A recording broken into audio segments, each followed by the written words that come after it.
ഇന്ത്യയുടെ ചരിത്രത്തിലെ ഏറ്റവും പ്രധാനപ്പെട്ട ദിവസങ്ങളിൽ ഒന്നായിട്ടാണ് ഇന്നത്തെ ദിവസത്തെ നമ്മൾ ഓർമ്മിക്കാൻ പോകുന്നത്. അതിന്റെ കാരണം ഇന്ത്യയും UK തമ്മിൽ ഒപ്പുവെച്ച സ്വതന്ത്ര വ്യാപാര കരാറാണ്. ഏതെങ്കിലും ഒരു രാജ്യം ഇന്ത്യയുമായിട്ടൊരു സ്വതന്ത്ര വ്യാപാര കരാർ ഒപ്പുവെക്കുന്നു എന്ന് പറയുന്നത് ഒരു ചെറിയ കാര്യമല്ല.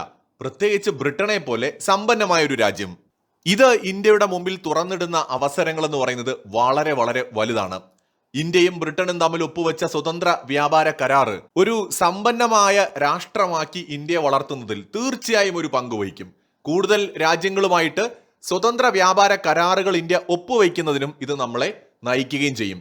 ലണ്ടനിൽ വച്ച് ഇന്ത്യയുടെ പ്രധാനമന്ത്രി നരേന്ദ്രമോദിയും ബ്രിട്ടീഷ് പ്രധാനമന്ത്രി കെയർ സ്റ്റാർമറും ചേർന്നുകൊണ്ട് നടത്തിയ ഉഭയകക്ഷി ചർച്ചകൾക്ക് ശേഷമാണ് വാണിജ്യമന്ത്രി പീയൂഷ് ഗോയലും UK business and trade state secretary ജോനാഥനും ചേർന്നുകൊണ്ട് കരാറിൽ ഒപ്പുവെച്ചത്. പ്രതിവർഷം $34 ബില്യൺ ഉഭയകക്ഷി വ്യാപാരം വർദ്ധിപ്പിക്കുമെന്നാണ് പ്രതീക്ഷിക്കുന്നത്. ഇതിലൂടെ 2020 യൂറോപ്യൻ യൂണിയൻ വിട്ടതിന് ശേഷം UK ഏതെങ്കിലും ഒരു രാജ്യവുമായി ഒപ്പുവെച്ച ഏറ്റവും വലിയ കരാറാണ് ഇത് എന്നതും ഇതിന്റെ ഒരു പ്രത്യേകതയാണ്.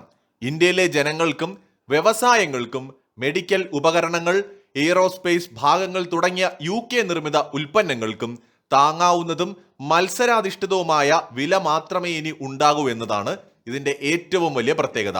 ഒരു വശത്ത് ഇന്ത്യൻ തുണിത്തരങ്ങൾ, പാദരക്ഷകൾ, രത്നങ്ങൾ, ആഭരണങ്ങൾ, സമുദ്രോൽപ്പന്നങ്ങൾ, എഞ്ചിനീയറിംഗ് ഉൽപ്പന്നങ്ങൾ എന്നിവയ്ക്ക് UK മികച്ച രീതിയിലുള്ള വിപണി പ്രവേശനം ലഭിക്കും.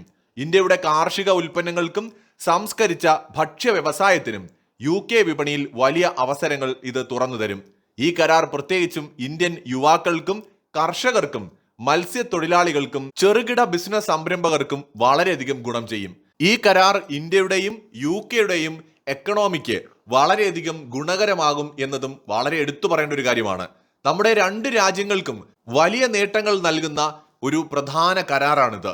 വേതനം ഉയർത്തുക, ജീവിത നിലവാരം ഉയർത്തുക, അധ്വാനിക്കുന്ന ജനങ്ങളുടെ പോക്കറ്റിൽ കൂടുതൽ പണം എത്തിക്കുക, താരിഫ് കുറയ്ക്കുക, വ്യാപാരം വില കുറഞ്ഞതും വേഗത്തിലുള്ളതും എളുപ്പമുള്ളതുമാക്കുക എന്നിവയെല്ലാം ഈ കരാറിലൂടെ യാഥാർത്ഥ്യമാകുമെന്നാണ് ഈ ബ്രിട്ടീഷ് പ്രധാനമന്ത്രി ഈ കരാറിന് ശേഷം ഇപ്പോൾ പറഞ്ഞിരിക്കുന്നത്.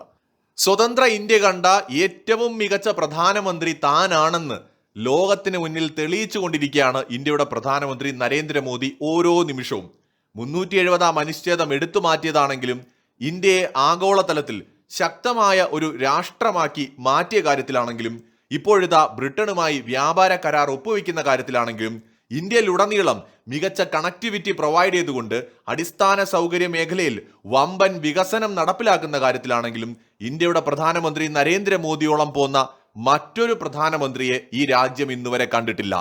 ഇന്ത്യയുടെ മുൻ പ്രധാനമന്ത്രിമാരിൽ പലർക്കും കഴിയാതിരുന്ന കാര്യങ്ങളാണ് ഇന്ത്യയുടെ പ്രധാനമന്ത്രി നരേന്ദ്രമോദി ചുരുങ്ങിയ കാലം കൊണ്ട് തന്നെ നമ്മുടെ രാജ്യത്തിന് വേണ്ടി ചെയ്തിട്ടുള്ളത്. നമ്മുടെ പല പ്രധാനമന്ത്രിമാരും സാമ്പത്തികമായിട്ട് രാജ്യത്തെ ഒരു ശക്തമായ എക്കണോമിക് പവർ ആക്കുന്നതിൽ പരാജയപ്പെട്ടവരാണ്. നരസിംഹറാവു വരെയുള്ള പ്രധാനമന്ത്രിമാർ, രാജീവ് ഗാന്ധിയും ഇന്ദിരാഗാന്ധിയും ഉൾപ്പെടെയുള്ളവര് ഇന്ത്യ ഒരു എക്കണോമിക് പവർ ആക്കുന്നതിൽ അമ്പേ പരാജയമായിരുന്നു. അവർ പിന്തുടർന്നു വന്ന സാമ്പത്തിക നയങ്ങളാണ് ഇന്ത്യയെ പിന്നോട്ടടിച്ചതും എന്നാൽ അതിൽ പരിഷ്കരണം വരുത്തിയത് കൊണ്ടാണ് ചൈന വലിയൊരു എക്കണോമിക് പവർ ആയതും. നരസിംഹറാവു തുടങ്ങി വെക്കുകയും അടൽ ബിഹാരി വാജ്പേയി അത് തുടർന്നു പോവുകയും പിന്നീട് അത് മൻമോഹൻ സിംഗിന് കൈമാറി കൊടുക്കുകയും ചെയ്യുന്നു.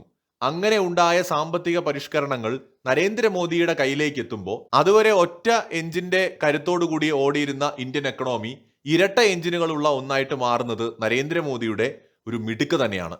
ഇപ്പോഴത്തെ ഈ ഒരു എഗ്രിമെന്റ് ഇന്ത്യൻ എക്കണോമിക്ക് വലിയ രീതിയിൽ ഗുണം ചെയ്യും. മാത്രമല്ല ഒരു പുതിയ ട്രെൻഡ് സെറ്റ് ചെയ്യുകയും ചെയ്യും. കൂടുതൽ രാജ്യങ്ങൾ ധൈര്യമായിട്ട് ഇന്ത്യയുമായി വ്യാപാര കരാറുകൾ ഉണ്ടാക്കാൻ മുന്നോട്ട് വരും എന്നുള്ളതാണ് ഇതിന്റെ ഏറ്റവും വലിയ പ്രത്യേകത. ലോക രാജ്യങ്ങൾക്കിടയിൽ വലിയ ആഢ്യത്വമുള്ളവരാണ് UK. പൊതുവെ അവരുടെ ചരിത്രം അതാണല്ലോ. കാരണം കഴിഞ്ഞ 100-200 വർഷം ലോകത്തെ അടക്കി ഭരിച്ചൊരു ചരിത്രം ബ്രിട്ടനുണ്ട്. ഇന്ന് അവർ ദുർബലമായിട്ടുണ്ടെങ്കിലും അവരുടെ ആഢ്യത്വത്തിന് കുറവൊന്നുമില്ല. സമ്പന്ന രാജ്യമാണ്. അപ്പൊ അതുകൊണ്ട് തന്നെ ബ്രിട്ടൻ ധൈര്യമായിട്ട് ഇന്ത്യയുമായി ഒരു ട്രേഡ് ഡീൽ ഉണ്ടാക്കുന്നു എന്ന് പറയുമ്പോൾ മറ്റു യൂറോപ്യൻ രാജ്യങ്ങളെയും ഏഷ്യൻ രാജ്യങ്ങളെയും ലാറ്റിൻ അമേരിക്കൻ രാജ്യങ്ങളെയും ഒക്കെ ഇത് സ്വാധീനിക്കുമെന്നതാണ് ഇതിന്റെ ഏറ്റവും വലിയൊരു സവിശേഷത. കൂടുതൽ അപ്ഡേറ്റുകളുമായി വീണ്ടും വരാം.